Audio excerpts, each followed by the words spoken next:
Calling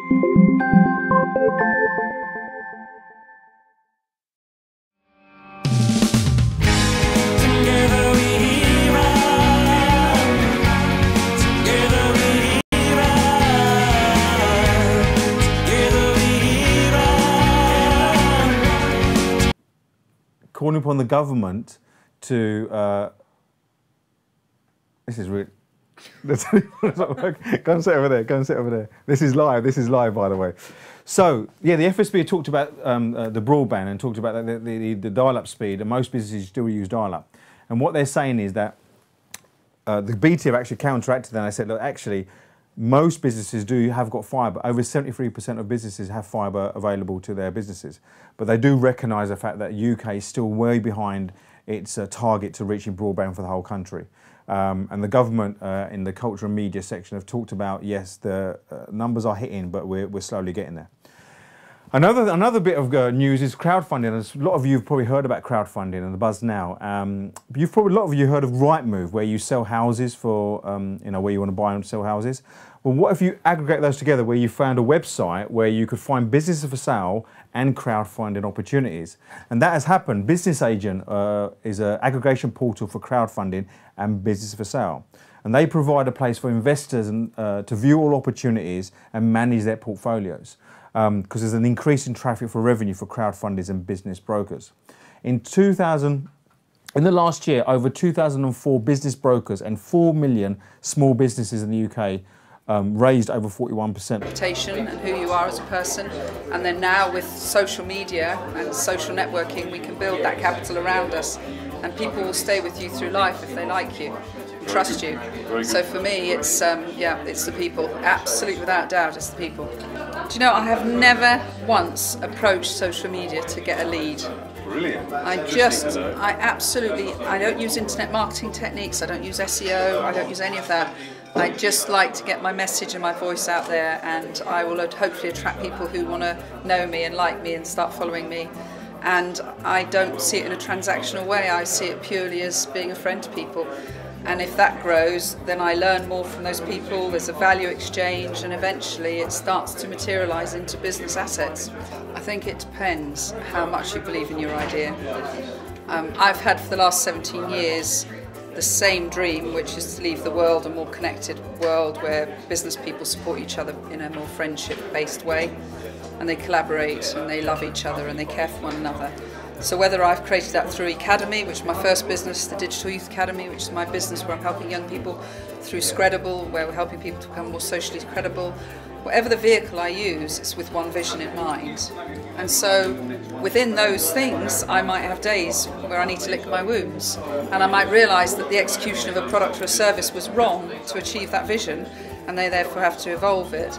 But I think if you have one vision, the vision remains the constant thing. It's that whole life is a journey, not a destination. And so therefore, the more you can say that I'm leading to, so I'm 50 now, I started this journey when I was 33, I started my journey when I was 0 really, but you know, I started my entrepreneur journey when I was 33. I probably will never say I achieved my destination point, but the journey will be amazing, and hopefully along the way I'll have achieved some fun and some great people and contributed in my own way.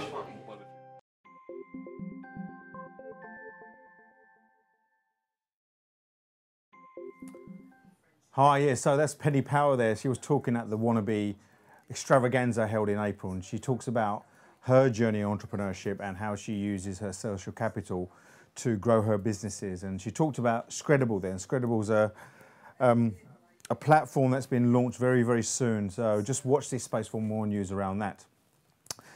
So at the extravaganza, the whole purpose of it, I do a lot of talks in schools around entrepreneurship and going in there and talking to students about what it really is to start a business. Yes, business plans are important, and cash flow forecasts and business planning, but there's a whole journey around entrepreneurship. It's about achieving your goals and your dreams. And going into schools and colleges to talk about that, they get that excitement there. And I wanted to create an event to bring these students, in front of speakers they wouldn't normally get, and that's what I did would want to be an entrepreneur. Two other speakers that I had there was Erkan Ali and Billy Shur. And Billy Shur is an ex-world champion boxer. And they talk about collaboration, they talk about community. And here they've been interviewed and talked about what they believe the event can give these young adults, and also their take on community and what business is. So here's Erkan and Billy. Hopefully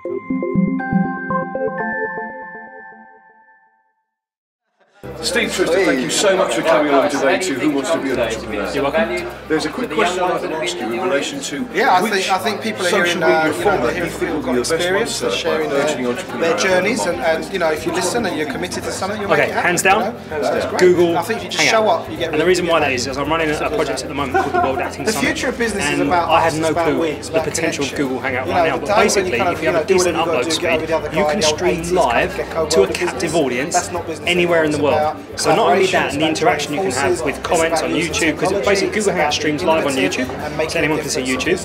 Then what it does, as soon as the interview, the stream, everyone like now, there's an automatic recording of it, a replay there and then.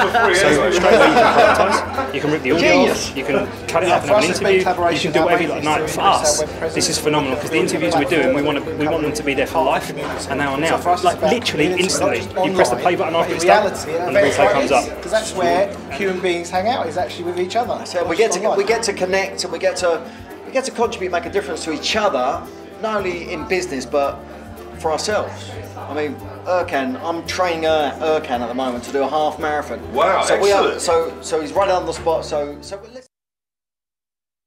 That's what you get with live TV. I think the interviews were being jigged up. I think some of the background of one interview is coming, so we're just going to sort that out. So I know only some of you got this link. I need an invited audience, and it'd be really great to get your feedback. I know I've WhatsApped some of you. I've put it on Facebook, on a private group. So any feedback would be great. We're looking to play the next interview very, very soon. So yeah, I've put a Facebook group. So some of your Scredible community, I was with you guys last week.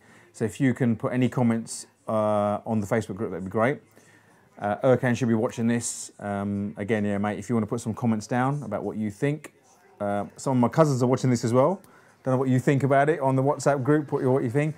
And my little boy's here. Do you want to come over here? Come over here. Come over. Milan's here. Come here quickly. Come here. Come here. So he's in the. There you go. You can say hello. Right. Are we ready for the next interview? 1 second. 1 second. Okay, great. So this is. What else can we say about live TV? But as you say, I want to mention Silver Island TV, who are broadcasting live from their studio here in the midst of Hollywood, Essex, Rayleigh, that is. Silver Island TV, who they filmed the whole Wannabe experience. And if you're interested in creating live streams for your business, for your communities, then you know, Dave's doing a great job here through YouTube live stream. So we should be ready for the next interview, are we, Dave? Yeah, great. So we have Billy and Erkan here. Again, take two, talking about their journey of entrepreneurship and what they did at Wannabe. You've got you know web technology changing and transforming all the time. So there is only now. So you might as well get your message, your passion to as many people that care about that as you can right now. And the power is now. It's like the power is now. Power is now. Created and designed in the future. It's like life by design right now. Moment by moment, living and designing that future. And that's the opportunity that all these young people have. Look, I'm 45 years old, right? And Billy said to me, "Do you want to run a half marathon?" And my brain went, "I can't run a half marathon. Are you crazy? My knees, da da da da da da da." Sure. And I let all of that disappear, and I'm running a half marathon on the 22nd of June. Thanks. And I'm getting more comfortable with saying that, and then taking action that produced the result of running and finishing the marathon. Now. It's public. So you have to hold me to it. So if you're not, you know, it's like throw your hat over the wall, and then work out how you go and get it. So that's really what we've been doing. And that is what champions are made of. Yeah, and that's it. Right. Look, if you're going to run a marathon, who else would you want to support you? You know, champions are made in the gym, and today is all about going to the gym. It's like the mind gym. Fitness of the brain, fitness of the mental. body, yeah? It's mental fitness. Quite right. You need physical fitness. You need nutritional fitness, but you need mental fitness. For those young people today. For them to carry on for the future, they need to be mentally fit, and that's what we are. So we're giving them the opportunity to really inquire into what is it going to take for them to be the best they can possibly be. Sounds fantastic.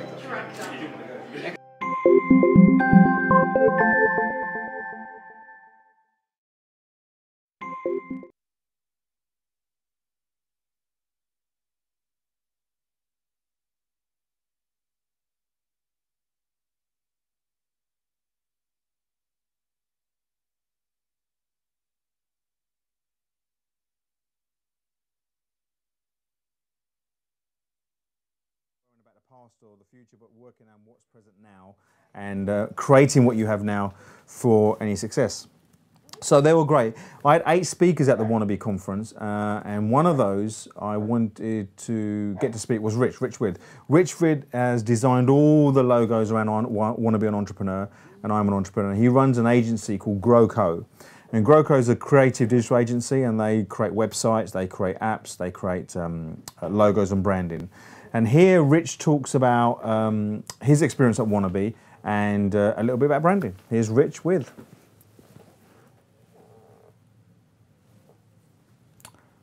It should be coming up right.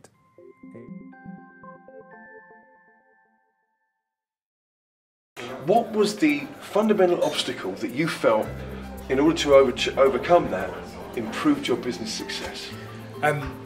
Very early on in my career, I tended to put a lot of eggs in one basket. I had one big client or 2 real major clients, and then when they turn around and they just take the work off you from no certain reason, maybe somebody else is doing it cheaper or somebody else is doing a slightly better job perhaps, and they pull the rug from under your feet, you can be in a real sticky situation. So from there on I learned that it's better to have lots of little clients rather than one great big ugly nasty client that can make a difference in the business. So spread your wings as opposed to lots of little bits. There are, Arthur Daly once said, there are nice little earners and there are nasty big earners. Right. And I certainly adhere to that. It's always the nicer earners all the time. Well, yeah, my firm has recently expanded quite significantly. So I used to do everything across the board, and now I sort of tend to let somebody else do the web design work. I concentrate on branding. That's my area of expertise. We use other firms for video, and we use other firms for all sorts of business, photography, everything we can. But it's very much a collaborative process all the time. Use the best people you can really for those jobs, and use the best people for that particular job. So we use lots of different photographers, some for some jobs, some for others. So yeah, collaboration all the way. Totally, trust, absolutely. But the megalomania thing, if I'm a designer, so I want to design everything, I want to control everything all the way, and that's been a real challenge to suddenly let somebody else do the work, because I'm always going to look at it and see instantly something that's wrong with it to my eyes. So yeah, trying to let somebody else have a run with it is a very important thing. They're only going to get better by making the mistakes in the first place. So yeah, I've had to try and learn to let people make mistakes and educate them into doing things properly, as opposed to just taking over and going, no, all right, I'll do it myself. So there is definitely a balance between the ability to nurture one's own concept, but also afford a balance to one's own skills. Yes. To help, obviously, get the final product in with the use perhaps sometimes of others for that. Yeah, absolutely. I can't do what I do for the next 30 years. I need someone else to take over and help. So, get some good people. Whilst on that point of the next 30 years, what do you envisage happening in your life for the next 3 decades with relation to your business? Oh dear. Retirement, hopefully, sooner rather than later. So I'd like to retire. But yeah, just making the firm bigger, making it so that it can function without me and without the other principal partner in the company, and just being able to sit back and just enjoy the fruits of the labour. You work really hard as an entrepreneur. You just put all the hours of the week in, and your family life and other things can suffer for that. So at some point there's got to be the point where you can go, right, enough's enough. Now I can actually spend a bit more time with the family, do the things that I want to do, enjoy my life. Yeah.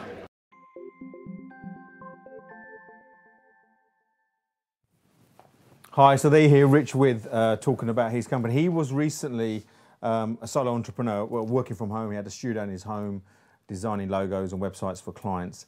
And he's a classic case of someone being approached to create a new company called Grow. And now he's in a studio, he's working with a partner called Mike, and they're growing the company really well. And the art on that is understanding what your skill sets are and what they do really well. Rich does all the design, Mike does all the sales and marketing and coding, and they've got distinct roles, and they've got an apprentice there, and they've got other people working with them. So if you're looking to start a business but looking to expand, it's really, really important to make sure what your roles are. Focus on your strengths. Don't try and do everything, and that goes for any business, whether you're working for your own or trying to grow it. So now our next interview that we had at the Wannabe Extravaganza, is Daniel Priestley. Daniel Priestley created the Key Person of Influence, and here Daniel's been interviewed with myself, again asked about his journey of entrepreneurship, and just have a look out for where he started, what his first job was. So it's Daniel Priestley and me, Beju Slanky, at Wannabe Entrepreneur.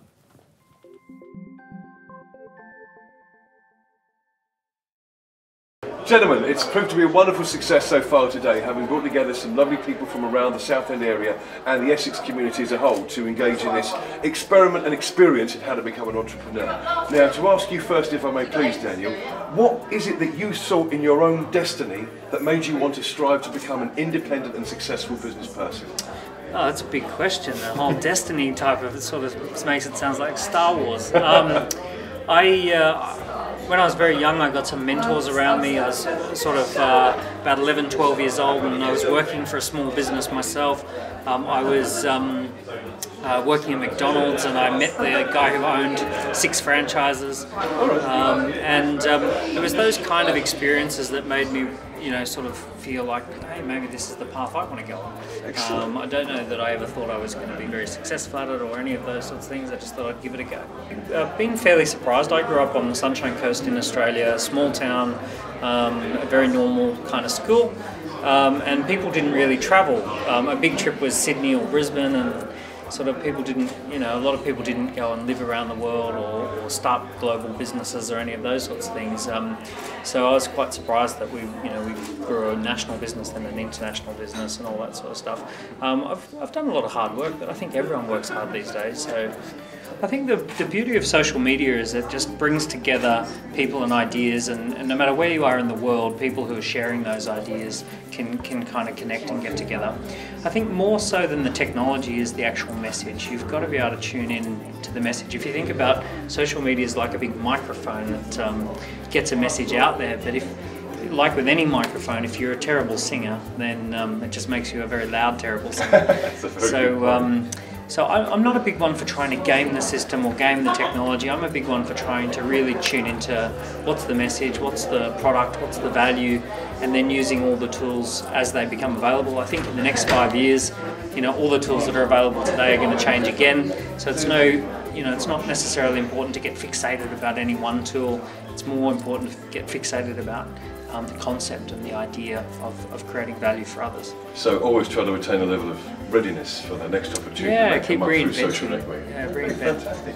Now, Mr. Solanke here, of course, the great presenter, the man who's managed to bring this wonderful collection of people together. Yeah. How have you felt the event's gone so far? I think it's been a tremendous success. I've been humbled by the support I've got, not only from the speakers but from the attendees, and all the help has been fantastic. You have a dream and you try and put something on like this, but without the help of all the people around you and then wanting to be part of it, you can't put anything on. So it's been fantastic.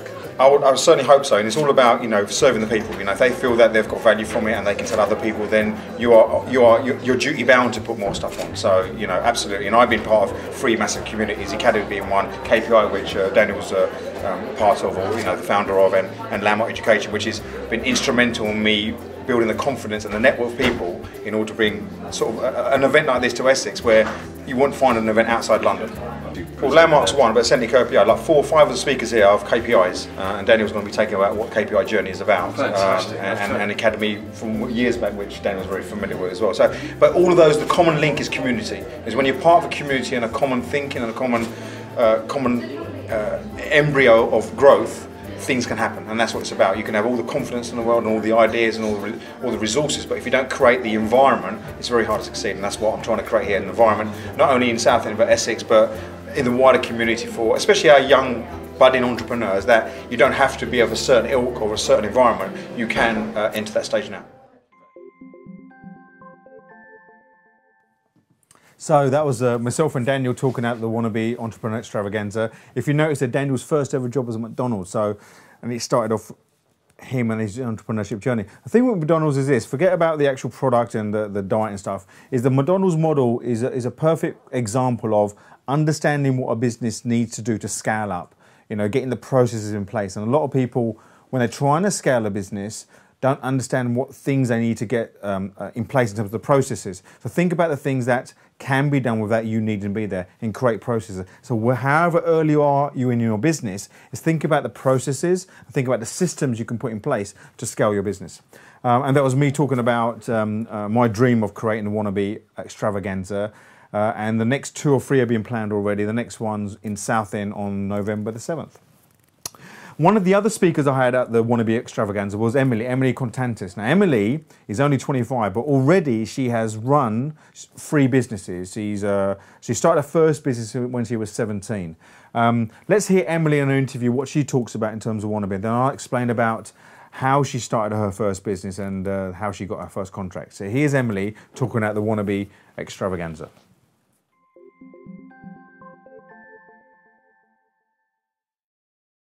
At what age do you think success is most likely to be guaranteed? I think, obviously, babies being born, but I think in terms of people having a business idea and making that business idea succeed, I think that starts in secondary school, and I think that starts in year 9 to year 10. And I think that's where you have to catch the young people, and they have got so many ideas going around, and if you don't catch them with those ideas when they are there and they're really, really ready for them, they will go. And the older you get, I think it gets harder. It's never too late, but I think it is, and people say, well, it's hard to do it when you're young, but I think it's just as hard to do it when you're young as when you're older. But I think it's catching them when the ideas are ready. Fantastic, thank you so much for your time today. That's okay, Thank is you. that it?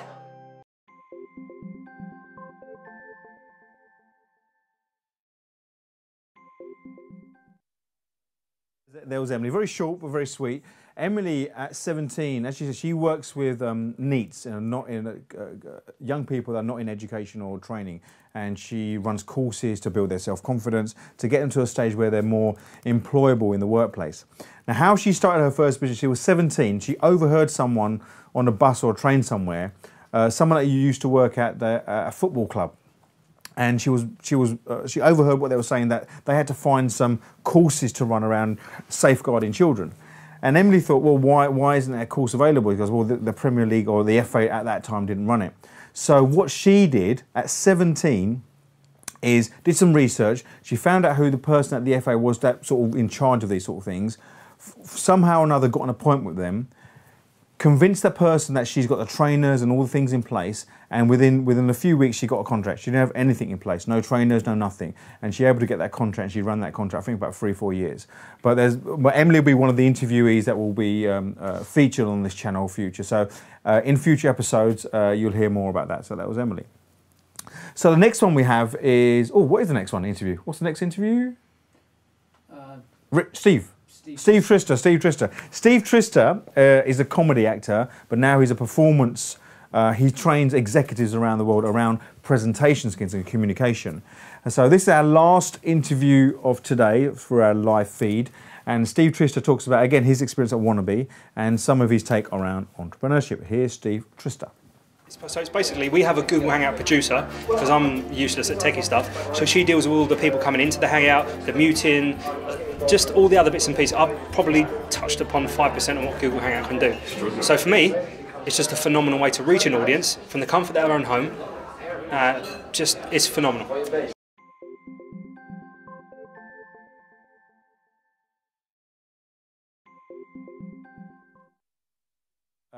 That wasn't. There is another interview. I think that was the edited version of Steve Trister. So I think we're just going to try and get the real his long interview coming up. I think he was talking about Google Hangouts then. And as you see, this is done through YouTube live stream. YouTube live stream is probably YouTube's biggest secret out there, and it enables you to, as you were doing here, this is live. I can tell you, it's 8:54 on Monday evening. What date? What day is it? What day is it? 21st of July. So we are live as we speak. And if you want to know it's live, Milan will come into the screen right now. Mil, come here. Milan, come here. Come here. So all the Solasamas out there, all my cousins, they see Mil here. Say hi, Mil. Come here. Hi. How you doing? And all my Scredible, this is my son, Milan. And my daughter's over there. Something that she doesn't want to come behind the screen. She's doing a bit of editing. And she doesn't either. But go and sit over there. Go on. Go and sit down. So are we ready for Steve Trister's... No, it's not. So that's it. So I think that concludes today's live stream. Now, I know it was a bit clunky, and I know it was sort of a bit haphazard, but this is the first time we've done this. And we're looking to start the live streams proper over the next few weeks. We'll probably do another trial run a week or two. But if you're part of the Scredible group, please give me some feedback. It'd be great. Erkan's out there and some of you Solasamas. It'd be great some good feedback on YouTube and on the Facebook thing. What was that? Was that a bit of a... Great. Thank you very much. That ends today's live stream, and I look forward to speaking to you in the very near future.